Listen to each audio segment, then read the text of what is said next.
शक्ति का ह्रास न होने दीजिए।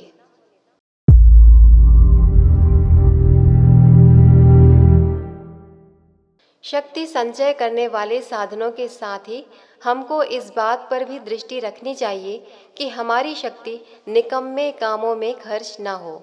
जैसा कहा गया है, शक्ति परमात्मा की अमूल्य देन है, जिसका महत्व धन से भी बड़ा है, क्योंकि धन का उपार्जन और रक्षा भी शक्ति के द्वारा ही संभव है। पर वर्तमान समय में हमारा जीवन ऐसा बहुमुखी हो गया है और कृत्रिम साधनों तथा अस्वाभाविक रहन सहन ने ऐसी अव्यवस्था उत्पन्न कर दी है कि हमारी बहुत सी शक्ति निरर्थक कार्यों में नष्ट हो जाती है। यदि जीवन यापन ठीक तरह किया जाए तथा जीवन तत्वों को ह्रास से बचाया जाए तो मनुष्य दीर्घ काल तक जीवन का सुख लूट सकता है। प्रत्येक व्यक्ति को उन खतरों से सावधान रहना चाहिए जिनसे जीवन शक्ति का ह्रास होता है। सर्वप्रथम मनुष्य की शक्ति का ह्रास करने वाली बात अधिक भोग विलास है। संसार के समस्त पशु पक्षियों की प्रजनन शक्ति अत्यंत परिमित है। वे केवल आनंद, क्षणिक वासना के वशीभूत होकर रमण नहीं करते, विशेष ऋतुओं में ही प्रजनन कार्य होता है। प्रकृति उन्हें विवश करती है, तब उनका गर्भाधान होता है। आज के मानव समाज ने नारी को केवल तृप्ति का साधन मात्र समझ लिया है। पति पत्नी के संयोग की मात्रा अनियमित हो रही है। हम संतानोत्पत्ति का उद्देश्य, आदर्श तथा प्रकृति का आदेश नहीं मान रहे हैं। फलतः समाज में आयुष्यहीन, अकर्मण्य, निकम्मे बच्चे बढ़ रहे हैं।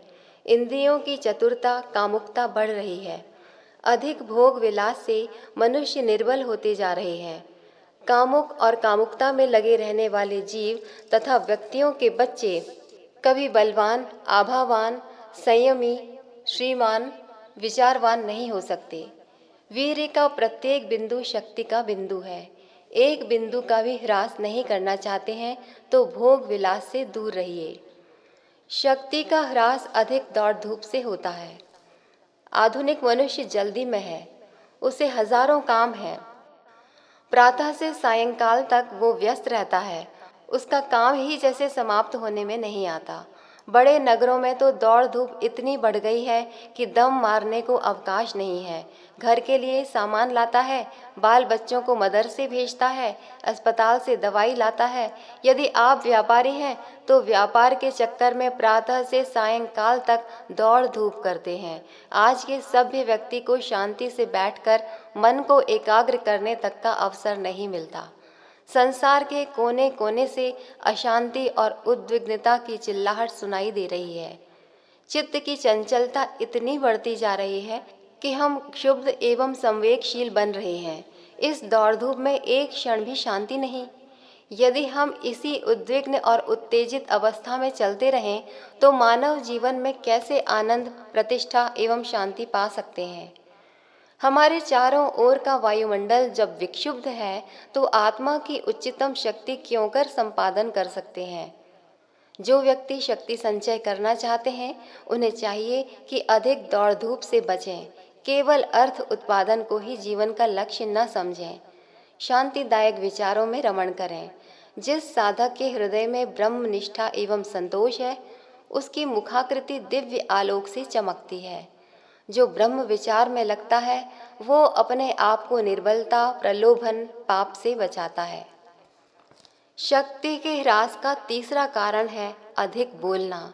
जिस प्रकार अधिक चलने से जीवन का क्षय होता है, उसी प्रकार अधिक बोलने, बातें बनाने, अधिक भाषण देने, बड़बड़ाने, गाली गलौज देने, चिढ़कर काँव काँव करने से लोग फेफड़ों को कमज़ोर बना डालते हैं।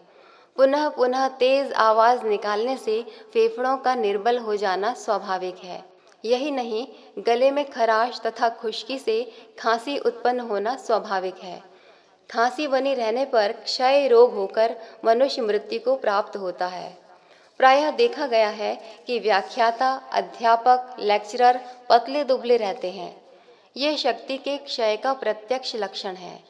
अधिक बोलने से शारीरिक शक्ति का ह्रास अवश्यम भावी है। ये अपनी शक्ति का अपव्यय है। अधिक बोलने की आदत से मनुष्य बकवासी बनता है, लोग उसका विश्वास नहीं करते, ढपोर शंख कहते हैं। वो प्रायः दूसरों की भली बुरी खोटी आलोचना करता है, अनावश्यक बातें बनाता है, निंदा करता है, अपनी गंभीरता खो बैठता है। प्रायः ऐसा करने वालों का आदर कम हो जाता है। शक्ति को अपव्यय से बचाने की इच्छा रखने वालों को चाहिए कि मितभाषी बने, मृदुभाषी बने। कम बोलें, किंतु जो कुछ बोलें वो मनोहारी और दूसरे तथा अपने हृदय को प्रसन्न करने वाला हो, सारयुक्त हो, शब्द योजना सुंदर हो, प्रेम तथा आनंद का, आदर और स्नेह का परिचायक हो। शक्ति संचय के लिए मितभाषी बनिए। अध्यात्म चिंतन, पठन, अध्ययन, मौन मितभाषी बनने के सुंदर उपाय हैं। पुस्तक गायत्री मंत्र के स अक्षर की व्याख्या। शक्ति का सदुपयोग। लेखक पंडित श्री राम शर्मा आचार्य। अगर आपको हमारी ये वीडियो पसंद आई हो तो इसको लाइक करें, कमेंट और शेयर ज़रूर करें और हमारे YouTube चैनल ऋषि चिंतन को सब्सक्राइब भी कर लें। साथ ही बेल आइकन को भी दबाएं ताकि आपको आने वाली वीडियोस की नोटिफिकेशंस मिलती रहें। धन्यवाद।